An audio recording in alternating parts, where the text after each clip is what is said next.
তাড়াতাড়ি বলি স্যার চলে আসবে। আরো 50 পাতা লিখতে হবে ভাবছিস?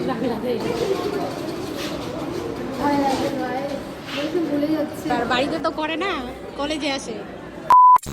তো আজকে এসেছি আমরা কলেজে অ্যাসাইনমেন্ট জমা আর ভাইবা পরীক্ষা দিতে, প্রজেক্টেরই আর কি। তো এখানে আমরা বসে আছি, ভাইবা দেওয়া আমাদের কমপ্লিট, মোটামুটি ভালোই হয়েছে। মোটামুটি, একটু বেশি ভালো না, মোটামুটি ভালো। বান্ধবী তোর কেমন হলো? একটু নার্ভাস লাগছিল আজকে। ভালো, আমাকে তো দাবাই ধরছে স্যার। আজকে আমাদের প্রজেক্ট জমা নেওয়া হচ্ছে আর ওখানে রোল অনুযায়ী ডাকছে, লাইন দাঁড়াতে হচ্ছে। আর এই যে প্রজেক্ট স্টুডেন্টও কম, মুখস্থ করছে এখানে বান্ধবী, ধরবে তো ভাইবা।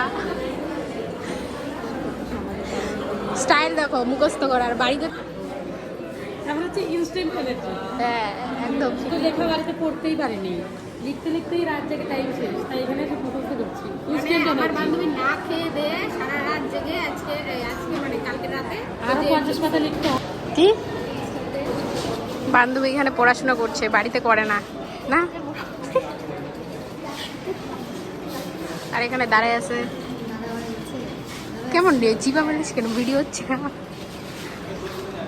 এত বেশি, লাইন দাঁড়ায় ছিড়া বল। ভাই ভাই কেমন দিলি? ও ভুলে গেছে, নার্ভাস হয়ে গেছে, মুখটা লাল হয়ে গেছে। আর আমি বলছি পরিবার পরিবার পরিবার, আর কিছু বলতে পারছি না। কিছুই ধরেনি। তুই পারছিস? আমি পারি নাই। তো আমরা কলেজ থেকে যাচ্ছি এখন হেঁটে হেঁটে, বান্ধবী একটা চার্জার স্কুটি নিতে যাচ্ছে, বলছি যে তাড়াতাড়ি নিয়ে, তাহলে আর হাঁটতে হয় না আমাদের, তাই না? আমি না, তুই নিবি। আমি নিব না, স্কুটি তুই নিবি।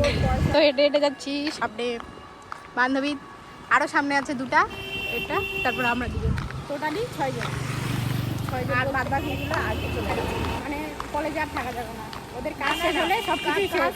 আজকে কাজ বলতে কি, ওদের পুজো দিয়ে আসলো, হ্যাঁ না খেয়ে আছে। আজকে শ্রাবণ মাসের লাস্ট সোমবার আর কি পুজো দিয়ে আছে, সেই জন্য চলে গেছে।